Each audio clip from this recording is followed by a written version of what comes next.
Hey welcome back to our channel. दोस्तों आज की इस वीडियो में हम बात करने वाले हैं how to fix hotspot problem, यानी कि इस फोन में हॉटस्पॉट रिलेटेड प्रॉब्लम को ठीक कैसे करें। दोस्तों पोर्टेबल हॉटस्पॉट चालू करने के बाद कनेक्ट नहीं हो रहा है या फिर हॉटस्पॉट के रिलेटेड कोई भी प्रॉब्लम हो रहा है तो आप सीधा इस डिवाइस को रिस्टार्ट कीजिए। रिस्टार्ट का मतलब है अपना फ़ोन को एक बार स्विच ऑफ करके ऑन करना। ज़्यादा समय मोबाइल रिस्टार्ट मारने से 90% प्रॉब्लम सॉल्व हो जाता है। तो सबसे पहले आप अपना डिवाइस को एक बार रिस्टार्ट करके देखिए। रिस्टार्ट करने से अगर आपका प्रॉब्लम सॉल्व हो जाता है तो ठीक है, अगर नहीं हुआ है तो आप सेकेंड स्टेप को फॉलो कीजिए। सेकेंड स्टेप में आपको फ़ोन सेटिंग्स को ओपन करना होगा। उसके बाद पोर्टेबल हॉटस्पॉट पर टैप करना है। पोर्टेबल हॉटस्पॉट को ओपन करते ही कुछ इस तरह का इंटरफेस देखने को मिलेगा।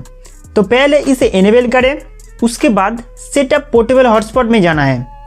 यहाँ पे SSID के आगे हॉटस्पॉट का नेम देखने को मिलेगा।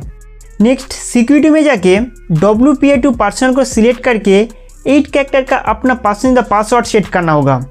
इसके बाद most important settings select AP band में जाके 2.4 GHz बैंड को सेट करना होगा।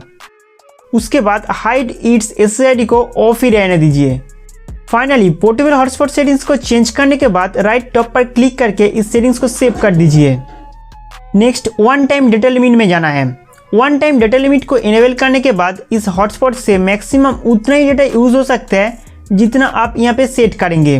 तो इस ऑप्शन को अपना ज़रूरत के हिसाब से इनेबल और डिसेबल रख सकते हैं। उसके बाद बैक आइए। नेक्स्ट कनेक्टेड डिवाइस पर टैप करना है। उसके बाद यहाँ से आप लिमिट ऑफ कनेक्टेड डिवाइस को सेट कर सकते हैं। फिलहाल हम इसे अनलिमिटेड ही सेट करेंगे।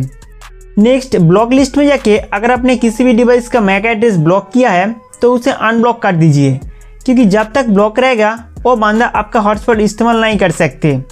दोस्तों इन सारे सेटिंग्स को चेंज करने के बाद अपना डिवाइस को एक बार रिस्टार्ट कर लेना। रिस्टार्ट करने के बाद दोबारा इस हॉटस्पॉट को इनेबल कीजिए, फिर आपका जो समस्या था वो ठीक हो जाएगी। दोस्तों अगर इन सारे प्रोसेस को प्रयोग करने के बाद भी आपका समस्या समाधान नहीं मिल रहा है तो आप इस फ़ोन को फैक्ट्री रीसेट कर सकते हैं। फैक्ट्री रीसेट मारने के लिए सेटिंग्स में जाना है। उसके बाद सर्च बार पे टैप करके फाइंड करना है फैक्ट्री। उसके बाद आपके सामने फैक्ट्री रीसेट का ऑप्शन आएगा। यहाँ पे टैप करके आप अपना डिवाइस को फैक्ट्री रीसेट कर सकते हैं। फैक्ट्री रीसेट मारने से पहले मैं आपको बता दूँ कि इस फ़ोन में जितने सारे डेटा रहेगा वो डिलीट हो जाएगा। साथ ही साथ सभी सेटिंग्स डिफ़ॉल्ट सेटिंग्स में सेट हो जाएगा। तो दोस्तों इस तरह से आप अपना प्रॉब्लम को ठीक कर सकते हैं। उम्मीद करते हो कि ये वीडियो आपके लिए बहुत हेल्पफुल था। तो हमारे वीडियो देखने के लिए आपको बहुत बहुत शुक्रिया।